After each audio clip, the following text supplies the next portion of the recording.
Hello बच्चों, स्वागत है आप सभी का आपके अपने चैनल गॉड क्लासेस पर। तो बच्चों, आज की जो क्लास है एमसीक्यू सीरीज की, आज की हम क्लास में बात करने वाले हैं डिटरमिनेंट के क्वेश्चंस के बारे में। तो डिटरमिनेंट के एमसीक्यूज आपको किस तरीके से सॉल्व करने हैं ताकि एग्जामिनेशन के अंदर आप इनको जल्दी से जल्दी फिनिश कर सको। तो पहला जो एमसीक्यू है उसमें कहता है कि आपको ये डिटरमिनेंट दे रखा है 27 के बराबर, तो एक्स की वैल्यू बतानी है। तो 2/2 का डिटरमिनेंट जो होता है हमारे पास, उसको हम बड़े आसान तरीके से निकाल सकते हैं। इसको इससे मल्टीप्लाई करेंगे 3x इंटू में x -4, फिर माइनस का साइन यहां से आ रहा है -12x, इसकी वैल्यू 27 के इक्वल है। तो इसको हम मल्टीप्लाई करोगे, आ जाएगा 3x² माइनस 3 4 जा 12x, और ये आ जाएगा प्लस में 12x इक्वल्स टू 27। ये तो हो जाएगा कैंसिल। 3 को यहां पर लेके जाओगे, डिवाइड करेंगे तो x² की वैल्यू आ गई 9, तो x की वैल्यू आ जाएगी +-3 आएगी वैसे तो, लेकिन ऑप्शन में एक तो +-3 नहीं है। अगर होता तो वो भी हम नहीं लेते, क्योंकि x कह रहा है कि नेचुरल नंबर को बिलोंग करेगा, तो x की वैल्यू बनेगी 3, यानी ऑप्शन आएगा इसका फर्स्ट का ऑप्शन सी। सेकंड में कहता है कि ये एक सिंगुलर मैट्रिक्स है। सिंगुलर मैट्रिक्स जब होती है जब उसका डिटरमिनेंट 0 के बराबर होता है, यानी ये डिटरमिनेंट जो आएगा इसको आपको 0 के इक्वल रखना है। यहां से इसको सॉल्व कर दें, 1 इंटू 9x - 6x², फिर ये एलिमेंट लेते हैं तो माइनस का साइन आता है, इसको छोड़ेंगे 9 - 4x², फिर +9, वैसा आ जाएगा 6 - 4x, और इसको रखो आप किसके बराबर, 0 के बराबर। इसकी ब्रैकेट को ओपन करो,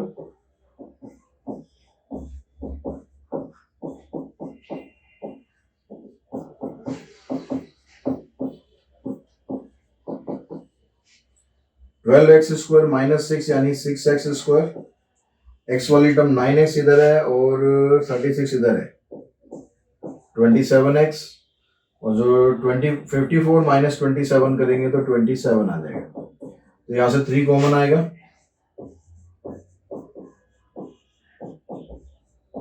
ये हमारे पास एक क्वाड्रेटिक इक्वेशन बन गई। या तो इसको स्प्लिटिंग मिडिल टर्म करके फैक्टर करो, या फिर ऑप्शंस का यूज करके देख लो कि भाई किस ऑप्शन से वैल्यू इसकी 0 के बराबर आएगी। तो यहाँ पर 3 है, यहाँ भी 3 है, यहाँ भी 3 है, यहाँ -3 है, तो -3 रखने से क्या 0 आएगी, चेक कर लो।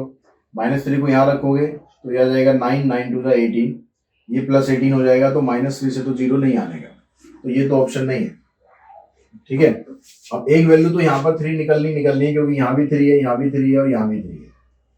अब रहेगी वैल्यू 6, या फिर आप स्प्लिटिंग कर सकते हैं इजिली, तो स्प्लिटिंग कर दो।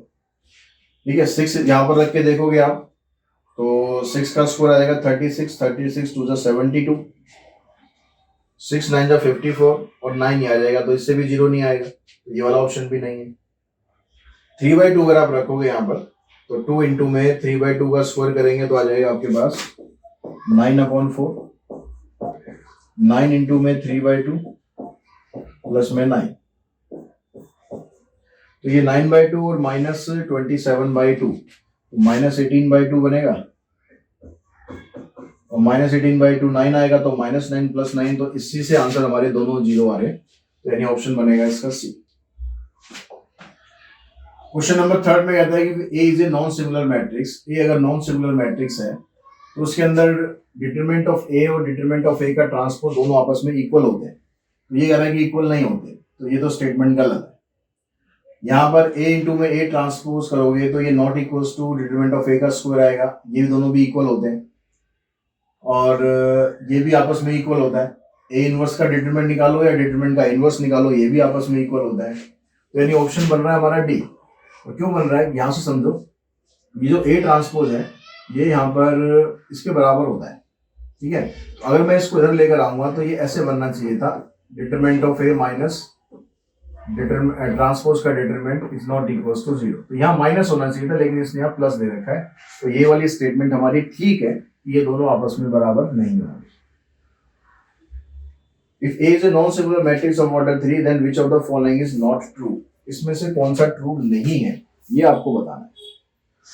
तो कौन सा ट्रू नहीं है ये निकालने के लिए अब देखो यहाँ पर जो 4 आपके पास ऑप्शन दे रखे हैं, उसमें से पहला ऑप्शन में कहता है कि एडजॉइंट ऑफ ए का डिटरमिनेंट आप निकालेंगे और ये डिटरमिनेंट ऑफ ए स्क्वायर, क्योंकि एडजॉइंट ऑफ ए का फार्मूला होता है कि डिटरमिनेंट ऑफ ए की पावर n-1 होती है। यहाँ ऑर्डर 3 है तो 3-1 यानी डिटरमिनेंट ऑफ ए की पावर 2 होनी चाहिए। अब डिटरमिनेंट ऑफ ए की पावर 2 करो या ए स्क्वायर का डिटरमिनेंट करो, दोनों बराबर ही होते हैं, यानी ये तो ठीक है, मतलब हमारा आंसर नहीं है ये, ठीक है, हमारा आंसर नहीं है ये वैसे स्टेटमेंट ठीक है। इसमें हमें बतानी है कि जो ठीक नहीं है। ए इनवर्स का फिर इनवर्स करोगे तो वापस वही मैट्रिक्स आ जाएगी, ये भी स्टेटमेंट ठीक होती है।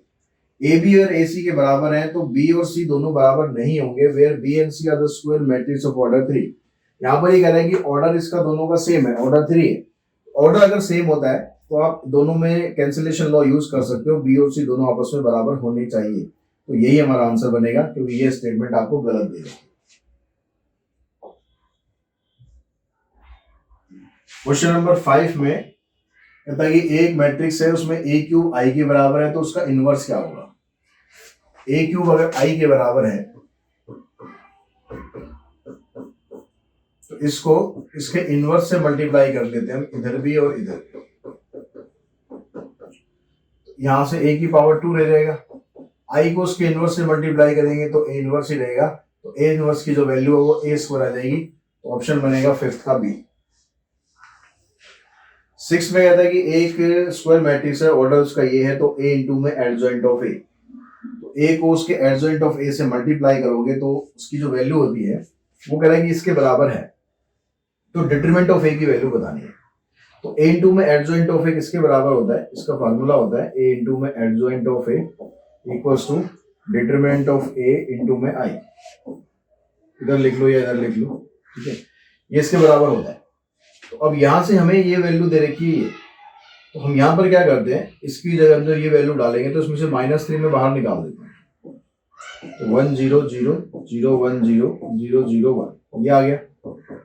डिटरमिनेंट ऑफ ए मैंने पहले लिख लिया, आई बाद में लिख दिया। अब ये भी आई है, ये भी आई है, दोनों को कंपेयर करोगे तो डिटरमिनेंट ऑफ ए की वैल्यू बनी -3। तो ऑप्शन बनेगा इसमें 6 का B.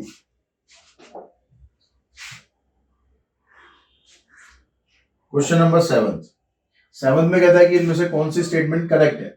Determinant is a number associated to a matrix, ये करेक्ट नहीं है, पूरी डेफिनेशन नहीं है। Determinant is a square matrix, ये भी पूरी नहीं है। Determinant is a number associated to a square matrix, ये ऑप्शन ठीक है कि डिटरमिनेंट एक नंबर होता है जो कि स्क्वायर मैट्रिक्स से एसोसिएट करता है, तो इसका ऑप्शन बना हमारा 7th का सी। 8 में कहता है कि अगर ये matrix is not invertible, not invertible matrix तब बनती है जब वो सिंगुलर मैट्रिक्स होती है। सिंगुलर का मतलब डिटरमिनेंट इसका 0 के बराबर होता है, तो उसका डिटरमिनेंट निकालो, 0 के बराबर रखो। रो 2 से हम एक्सपेंड कर लेते हैं, माइनस लेमडा आया, इस रो को इसको छोड़ेंगे तो -4 और -3 -7। उसके बाद फिर 7 को लेते हैं सीधा, -7 आएगा एक्चुअली, तो इस रो को छोड़ेंगे, इस कॉलम को छोड़ेंगे, 2 -1 1 आ गया। इसको 0 के बराबर रखना है तो 7 लैम्डा -7 इक्वल्स टू 0, तो लैम्डा की वैल्यू निकालोगे आ जाएगी 1, तो लैम्डा की वैल्यू 1। 8 का ऑप्शन बना हमारा बी।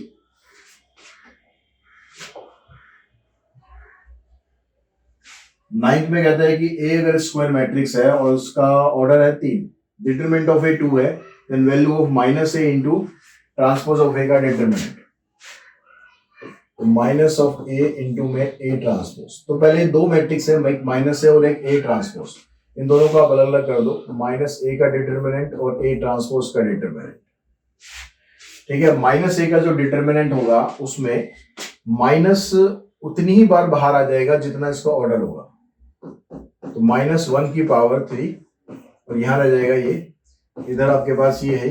और ए ट्रांसपोज का डिटरमिनेंट करोगे या ए का डिटरमिनेंट करोगे, ये बराबर होता है, इसलिए हमने इसकी जगह पर ये लिख दिया। -1 का क्यूब करेंगे तो -1 आएगा और ये बनेगा डिटरमिनेंट ऑफ ए का स्क्वायर।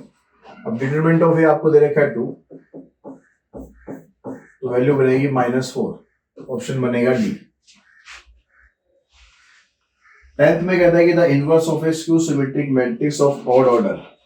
अगर आपके पास कोई मैट्रिक्स आती है ऑड ऑर्डर के अंदर, मतलब ऑर्डर उसका 3 है या ऑर्डर उसका 5 है या ऑर्डर उसका 1 है, तो उसका इनवर्स क्या होगा। सिमेट्रिक मैट्रिक्स तो नहीं होगा। स्क्यू सिमेट्रिक मैट्रिक्स ये भी नहीं होगा, डायगोनल मैट्रिक्स भी नहीं होगा। उसमें आएगा ऑप्शन डज नॉट एग्जिस्ट। इनमें से कोई भी ऑप्शन नहीं बनेगा अगर आप स्क्यू मैट्रिक्स का इनवर्स निकालते हो।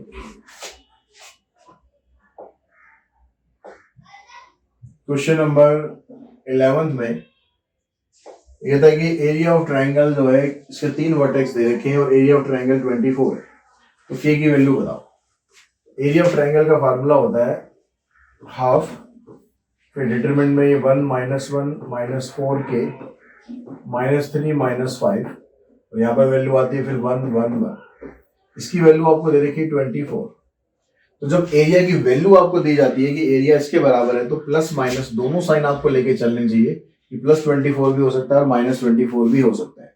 एरिया के जब आप फाइनल आंसर आप लिखते हो कि एरिया इतना है तो उसको हम पॉजिटिव लिखते हैं, लेकिन जो वैल्यू आ रही है डिटरमिनेंट की वो तो दोनों हो सकती है। अब इस 2 को इधर ले जाओ, तो 2 को इधर ले जाओगे तो प्लस माइनस 48 आ जाएगा। इधर डिटरमिनेंट को सॉल्व करो, 1 के हिसाब से करते हैं तो k + 5, ये माइनस ऑलरेडी तो प्लस हो जाएगा। इसको छोड़ते हैं -4 + 3 -1, फिर 1 के हिसाब से करते हैं 20 प्लस में 3k, इसकी वैल्यू हो जाएगी प्लस माइनस 48। यहां से आएगा k + 5 -1 और प्लस 20 प्लस 3k, 3k और k 4k आ गया। 25 -1 करेंगे 24 हो जाएगा।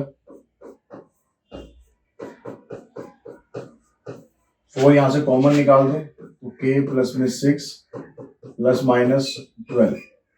अब यहां पर एक बार प्लस 12 लो और एक बार -12 लो, तो k की वैल्यू यहां से तो 6 आ जाएगी और यहां से -18 आएगी, तो 6 और -18, तो ऑप्शन बनेगा 11th का D. If A is a square matrix of order 3, A determinant of A 9 दे रखा है आपको, 2 into में adjoint of A निकालना है। तो यहाँ पर जो 2 है वो स्केलर क्वांटिटी है, तो 2 तो बाहर आएगा। कितनी बार बाहर आएगा? जितना इसका ऑर्डर है, 2 की पावर 3 into में adjoint of A ऐसे रह जाएगा। तो ये तो हो गया 8, और इसका फार्मूला होता है डिटरमिनेंट ऑफ A की पावर n-1। तो डिटरमिनेंट ऑफ A हमें दिया हुआ है 9, पावर कितनी लेंगे? ऑर्डर इसका 3 है तो 3 - 1 2 आ जाएगा। तो 8 को मल्टीप्लाई कर दो आप 81 से, आंसर आ जाएगा 648। तो 12th का ऑप्शन बनेगा ए। 13 में कहता है कि ए स्क्वायर मैट्रिक्स है, ऑर्डर उसका 3 है, डिटरमिनेंट ऑफ ए 5 है, तो इसकी वैल्यू निकालनी है। तो यहाँ भी जो स्केलर क्वांटिटी है पहले उसको बाहर लाएंगे, ऑर्डर 3 है, ये रह गया। ए ट्रांसपोज का डिटरमिनेंट करोगे या फिर ए का डिटरमिनेंट करोगे वो तो बराबर ही होता है। ये दे रखा आपको 5, आंसर आएगा 40। 13 का ऑप्शन बना डी। 14 में कहता है कि एक स्क्वायर मैट्रिक्स है, ए इंटू एडजॉइंट ऑफ ए इसके बराबर है, तो डिटरमिनेंट ऑफ एडजॉइंट ऑफ ए क्या होगा? तो ये जब इसके बराबर होता है तो हमारे पास जो फार्मूला होता है उसके according A into adjoint of A बराबर होता है डिटरमिनेंट ऑफ ए इंटू में आई के। तो यहाँ पर ये जो वैल्यू है उसमें से मैं -2 बाहर निकाल दूं तो अंदर आ जाएगा 1 0 0 0 1 0 0 0 1। तो इन दोनों से अगर डिटरमिनेंट ऑफ ए की वैल्यू निकाले तो -2 बन गई। अभी कहता है कि वैल्यू आपको चाहिए डिटरमिनेंट ऑफ एडजॉइंट ऑफ ए की, तो इसमें तो फार्मूला हमारा लग जाता है, ये बराबर किसके होता है? डिटरमिनेंट ऑफ ए की पावर n-1।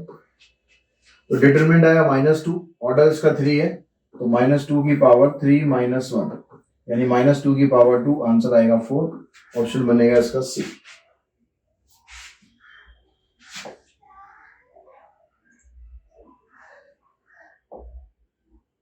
एक square matrix of order 3 and this is equals to this, then the value of k। तो इसमें भी फिर वही प्रॉपर्टी, जो -2 है उसको उतनी बार बाहर निकालो जितना ऑर्डर है, अंदर ये रही है। डिटरमिनेंट ऑफ ए दोनों तरफ से कैंसिल, किया जाएगा -8, तो k की वैल्यू बनी -8।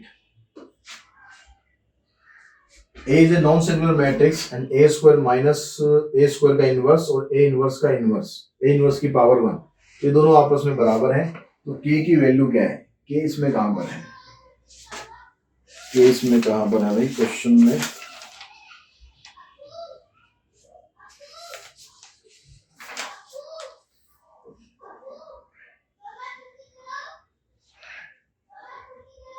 ए इनवर्स की पावर के, यहाँ पर ये पावर के है, ठीक है। तो इसमें क्या होगी, आप इनवर्स को अंदर लिख सकते हो ऐसे, ए इनवर्स की पावर 2 ऐसे लिख सकते हैं।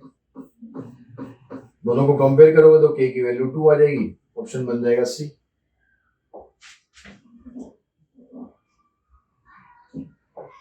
क्वेश्चन नंबर 17 में कहता है कि एक स्क्वायर मैट्रिक्स है, डिटरमिनेंट ऑफ ए 5 है, तो आपको इसकी वैल्यू बतानी है।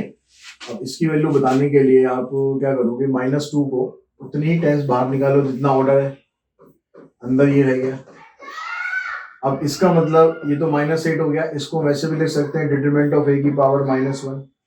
अब डिटरमिनेंट हमारे पास है 5, तो -8 और 5 की पावर -1 का मतलब आ गया ये नीचे आ जाएगा, आंसर आ जाएगा -8/5, ऑप्शन बनेगा 17 का सी। 18 में कहता है कि ए अगर आपको स्क्वायर मैट्रिक्स दे रखी है और ए आई जे इसके एलिमेंट्स हैं और कोफैक्टर कैपिटल ए से डिनोट कर रखे हैं, ए आई जे ये कोफैक्टर को डिनोट करता है। कोफैक्टर को डिनोट करने पर इनमें से कौन सी वैल्यू आपकी ठीक होगी? तो एक प्रॉपर्टी हमने पढ़ी थी कि किसी भी एलिमेंट को अगर हम उसके कोफैक्टर से मल्टीप्लाई करते हैं तो वो डिटरमिनेंट की वैल्यू देता है। तो यहाँ पर यही पूछ रहा है कि डिटरमिनेंट की वैल्यू इसमें से कौन दे रहा है। तो ये एलिमेंट है, ये इसका कोफैक्टर है, ये एलिमेंट है, ये इसका कोफैक्टर है, ये एलिमेंट है, इसका कोफैक्टर है, मतलब जो एलिमेंट है उसी का ही कोफैक्टर हम ले रहे हैं, तो यही हमारा ऑप्शन बनेगा ए। बाकी उसे वैल्यू निकालोगे तो डिटरमिनेंट के बराबर नहीं आएगी।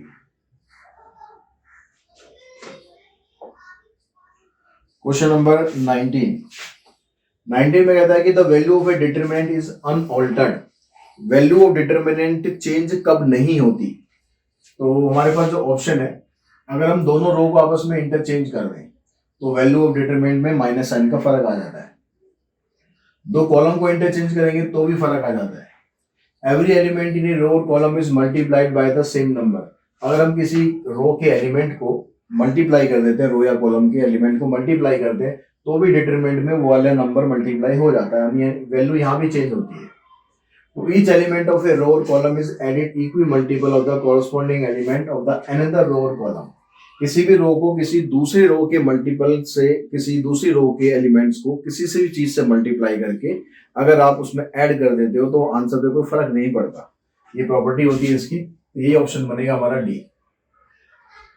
If A is a square matrix of order 3 then which of the following is not true।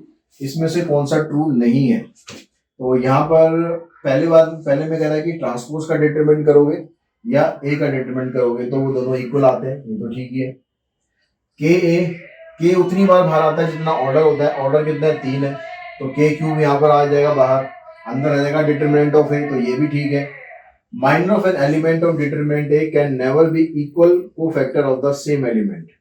ये कह रहा है कि जो माइनर होते हैं एलिमेंट के कैन नेवर बी इक्वल, ये कोफैक्टर के बराबर नहीं हो सकते, लेकिन होते हैं।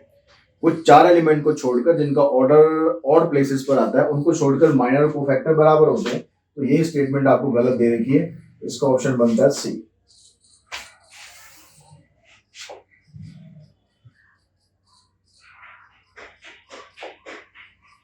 द वैल्यू ऑफ दिस, इसकी वैल्यू निकालनी है। अब इसकी वैल्यू निकालने के लिए ना आप कॉमन निकालो। पहली रो में से आप 2 की पावर 2 कॉमन निकालो, दूसरी रो में से आप 2 की पावर 3 कॉमन निकालो, चौथी रो में से आप 2 की पावर 4 कॉमन निकालो। तो बचा क्या यहाँ पर? यहाँ रह गया 1, यहाँ 2 रह गया, और यहाँ पर 2 की पावर 2 रहेगी। इधर निकालेंगे तो 1 2 2 की पावर 2 1 2 2 की पावर 2 ऐसे रह गया। अब डिटरमिनेंट हम निकालते हैं तो अगर किसी भी रो या कॉलम के एलिमेंट अगर आइडेंटिकल आ जाए या प्रोपोर्शनल आ जाए तो 0 के बराबर होता है आंसर। यहाँ देखो 1 2 2 स्क्वायर 1 2 2 स्क्वायर, तो आंसर ये सारा 0 होगा, ये सारा 0 होगा, तो आंसर भी आपका 0 आ जाएगा। तो 21 का जो ऑप्शन है वो डी आ जाएगा। ABC अगर डिस्टिंक्ट नंबर है आपके पास तो इसकी वैल्यू बतानी है। तो यहाँ पर जो तीसरा कॉलम है ना उसमें -1 से तीनों अटैच हो रहे हैं, तो हम इससे 2 डिटरमिनेंट में कन्वर्ट कर लेते हैं, ऐसे A B C। A square B square and C square A cube B cube and C cube. फिर माइनस का साइन आएगा बीच में, ये दोनों अनऑल्टर्ड रहेंगे, ये आ जाएगा 1 1 1। अब यहां पर इसमें से कौन सा सॉल्व करें हम? देखो यहां से अगर हम इसको सॉल्व करते हैं, इसमें से आप ए कॉमन निकालो, ए कॉमन निकालो पहली रो में से, फिर दूसरी रो में से बी, फिर तीसरी रो में से सी। तो ये क्या बनेगा? ए बी सी कॉमन निकाला तो यहाँ आ गया 1 ए स्क्वायर, 1 बी स्क्वायर, 1 सी स्क्वायर। फिर माइनस का साइन। अब यहां पर इसमें और इसमें कुछ ज्यादा फर्क नहीं आ रहा। इसमें अगर मैं पहले वाले कॉलम को तीसरे कॉलम से एक्सचेंज कर दूं तो इसमें माइनस साइन का फर्क आ जाएगा, तो ये जो माइनस है ये प्लस में बन जाएगा। तो यहाँ 1 1 1 पहले आ जाएगा और ये ए बी सी बाद में आ जाएगा। अभी भी दोनों एक जैसे नहीं हुए, थोड़ी सी कमी रह गई है, इसको इधर होना चाहिए, इसको इधर होना चाहिए, इसको इधर होना चाहिए। तो एक बार फिर से हम इंटरचेंज कर देते हैं।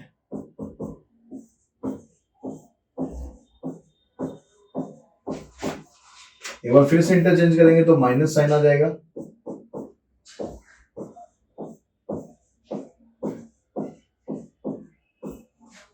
अब आप इसमें से ये पूरा मैट्रिक्स कॉमन निकाल दो।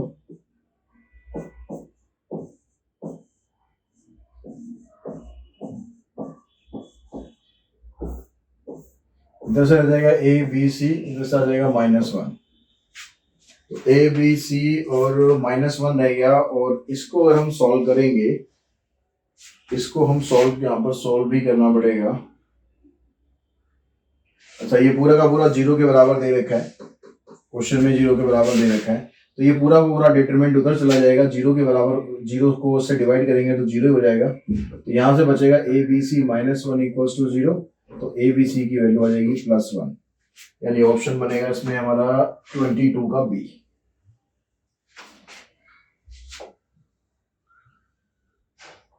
ट्वेंटी थर्ड में कह रहा है कि आपको इसका इनवर्स बताना है। इनवर्स बताने के लिए आपको डिटरमिनेंट चाहिए, कोफैक्टर चाहिए। तो पहले तो डिटरमिनेंट निकालो, इसका क्या आएगा? डिटरमिनेंट जब आप निकालोगे, क्योंकि यहाँ पर ये सारे 0 है, ये सारे 0 है, तो सीधा इनको मल्टीप्लाई कर दो, 2 3 जा 6, 6 4 जा 24, ये डिटरमिनेंट आ गया। अब डिटरमिनेंट से आप डिवाइड करते हो कोफैक्टर्स को, तो यानी ऑप्शन में ये वाला तो ऑप्शन बनेगा नहीं, यहाँ तो मल्टीप्लाई हो रहा है, ये ऑप्शन हो सकता है, ये भी हो सकता है, और ये भी हो सकता है कि 24 से डिवाइड करके ये बन रहा है हमारे पास। तो कोफैक्टर निकालो, इसके कोफैक्टर निकालते हैं, किसी एक दो के कोफैक्टर निकाल लो, बस पहली रो के निकाल लेते हैं, उसी से पता चल जाएगा।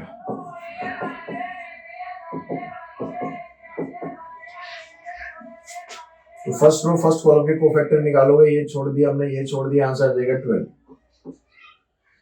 इसको और इसको छोड़ेंगे तो 0 आएगा, ऐसे फिर इसको और इसको छोड़ेंगे तो यहां से भी 0 आएगा, तो इसका 12 आ गया। अब जब हम इसमें इनवर्स बनाते हैं, मैं सारे नहीं निकाल रहा हूँ, इसी से हमारा आंसर हमें पता चल जाएगा, ठीक है? ऐसे आप निकाल सकते हो भी और सारे। जब हम इनवर्स बनाते हैं तो कोफैक्टर को हम एडजॉइंट में कन्वर्ट करते हैं। ये जो फार्मूला होता है ए इनवर्स का, ये होता है एडजॉइंट ऑफ ए को डिटरमिनेंट ऑफ ए से डिवाइड करना। तो डिटरमिनेंट तो हमारा 24 आया, इससे डिवाइड करेंगे हम, किसको करेंगे? यहाँ पर जो आपके पास कोफैक्टर बनेंगे उसका आपको क्या करना है? ट्रांसपोज करना है। तो ये जो एलिमेंट आएंगे 12 0 0, इसको आपको ऐसे लिखना है, बाकी और निकालोगे उनको ऐसे लिखना है। पर लेकिन क्योंकि एमसीक्यूज आप कर रहे हो तो कोशिश करो टाइम बचाने की। अब यहाँ पर देखो 12 को अगर मैं 24 से डिवाइड करता हूँ तो 1/2 आता है, तो 1/2 आपको यहाँ पर दे रखा है, तो यही हमारा ऑप्शन बनेगा। आगे आप निकाल के चेक करोगे तो यही आपका ऑप्शन आ जाएगा। आंसर भी चेक कर लेते हैं, 23 का डी। क्वेश्चन नंबर 24 देखिए, 24 में ए आपको ये दे रखा है और डिटरमिनेंट ऑफ ए 27 है, लेकिन यहाँ डिटरमिनेंट ऑफ ए नहीं है, ये डिटरमिनेंट ऑफ ए क्यूब है। इसकी वैल्यू आपको 27 दे रखी है, तो यहां से इसको मैं ऐसे भी लिख सकता हूँ, डिटरमिनेंट ऑफ ए का होल क्यूब, तो 27 को 3 का क्यूब लिख लेते हैं, तो डिटरमिनेंट ऑफ ए की वैल्यू तो आ गई 3। अब डिटरमिनेंट ऑफ ए की वैल्यू आप यहां से निकालते हो तो ये बनेगा अल्फा स्क्वायर -4, 4 को इधर लेकर आओगे तो अल्फा स्क्वायर बन गया 7, अल्फा की वैल्यू निकालेंगे तो आएगी ±√7। ऑप्शन बनेगा इसमें D. A system of linear equation represented matrix form ax equals to 0। कह रहा है कि जो a को x से मल्टीप्लाई करते हैं तो ये 0 के बराबर आता है। तो ऐसा कब होता है? जब ये इक्वेशन होमोजीनियस होती है। होमोजीनियस वैसे आपके सिलेबस में है नहीं इस साल। यहाँ पर फिर आगे कहता है कि नॉन जीरो सॉल्यूशन आपको बताना है कि उसमें डिटरमिनेंट ऑफ ए क्या होगा। वैसे इसका आंसर 0 आएगा, लेकिन क्योंकि होमोजीनियस नहीं है तो इसको आप स्किप कर सकते हो। Let A be a square matrix of order n by n, देन k a is equals to। के बाहर आ जाता है, उतनी ही पावर बाहर आती है जितना इसका ऑर्डर होता है। तो के की पावर n इंटू में बी और इंटू में ए, ये हमारा आंसर बनेगा क्वेश्चन नंबर 26 का। 27 में कहता है कि अगर आपके पास ये पॉइंट दे रखे कोलिनियर है, तो कोलिनियर है तो के की वैल्यू आपको बतानी है। तो कोलिनियर में क्या होता है, जो एरिया ऑफ ट्रायंगल होता है वो 0 के बराबर होता है। तो 1 3 3 9 0 के 1 1 1, इसको 0 के बराबर रखो। ये हाफ उधर से जाके मल्टीप्लाई हो जाएगा, 0 हो जाएगा, उसको तो छोड़ दो। इसको सॉल्व करो, 9 माइनस के फिर -3, इसको छोड़ेंगे आ जाएगा 3 -0, तो लिखने की जरूरत नहीं। +1 लेंगे तो ये रो और ये कॉलम छोड़ेंगे 3 के, तो यहां से आया 9 माइनस के, इधर से आ गया -9, इधर से आया 3 के। तो ये देखो +9 -9 कैंसिल, 4 के इक्वल टू 0 आ रहा है, तो इसका मतलब के की वैल्यू भी 0 आएगी। तो इसका ऑप्शन बनेगा 27 का डी। 28 में कहता है कि फॉर व्हाट वैल्यू ये the system of linear equation have no solution. इसका कोई भी सॉल्यूशन नहीं होगा। कोई भी सॉल्यूशन अगर नहीं होता है तो उस केस के अंदर जो इसका डिटरमिनेंट ऑफ ए है वो 0 के बराबर होना चाहिए। ठीक है, 0 के बराबर अगर नहीं होता है तो सॉल्यूशन निकल सकता है, लेकिन अगर वो 0 के बराबर नहीं हुआ तो सॉल्यूशन नहीं निकलेगा। तो यहां से डिटरमिनेंट हम इसका लेते हैं, तो 3 -1 -2, और यहाँ पर x नहीं है तो यहाँ लिखेंगे 0, y का कोफिशिएंट 2, z का आ गया -k, इधर से आ जाएगा 3, और फिर y का है -5 और z का नहीं है तो 0।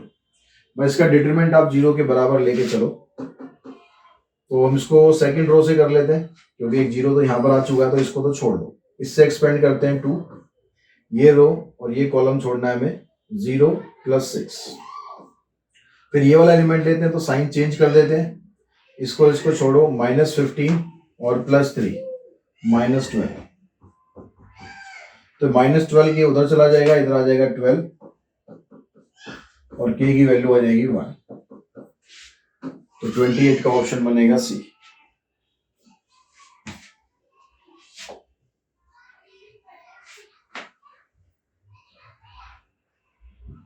ट्वेंटी नाइन्थ में कहता है कि आपको 2 स्टेटमेंट दे रखी है और उससे आपको कंक्लूजन देखना है क्या आएगा। अगर कोई 2 रो या 2 कॉलम डिटरमिनेंट की आइडेंटिकल हो तो वैल्यू ऑफ डिटरमिनेंट इज 0, तो डिटरमिनेंट की वैल्यू 0 होती है। तो ये स्टेटमेंट आपको ठीक दे रखी है। सेकंड स्टेटमेंट में कहता है कि if each element of a row और column of a determinant is multiplied by constant k, then its value gets multiplied by k। अगर हम किसी रो या कॉलम के एलिमेंट को k से मल्टीप्लाई कर देते हैं तो डिटरमिनेंट की वैल्यू में भी k मल्टीप्लाई हो जाता है। तो ये भी आपको ठीक दे रखा है। तो दोनों स्टेटमेंट आपको करेक्ट दे रखी है, तो ऑप्शन बनता है इसमें ए। स्टेटमेंट 1 में कहता है कि स्क्वायर मैट्रिक्स है, इन्वर्टिबल तब होती है अगर ए नॉन सिंगुलर मैट्रिक्स हो। तो ये भी ठीक दे रखा है। If A is a non singular matrix of order n, then adjoint of A का फार्मूला ये होता है। ये भी ठीक दे रखा है। तो यहाँ भी दोनों स्टेटमेंट ट्रू है, तो इसमें भी ऑप्शन बनेगा आपका ए। तो इसी क्वेश्चन के साथ ही जो डिटरमिनेंट के 30 एमसीक्यू क्वेश्चन थे, जो 30 इंपोर्टेंट एमसीक्यूज थे, वो हमने यहाँ पर खत्म कर लिए हैं। और आई होप आप इसमें से कोई एमसीक्यू आपके एग्जाम में आ जाता है तो आपको इससे बहुत फायदा होगा। तो आज के इस वीडियो में इतना ही करते हैं, जल्दी मिलते हैं एक नेक्स्ट चैप्टर के एमसीक्यूज में। Thanks to all of you.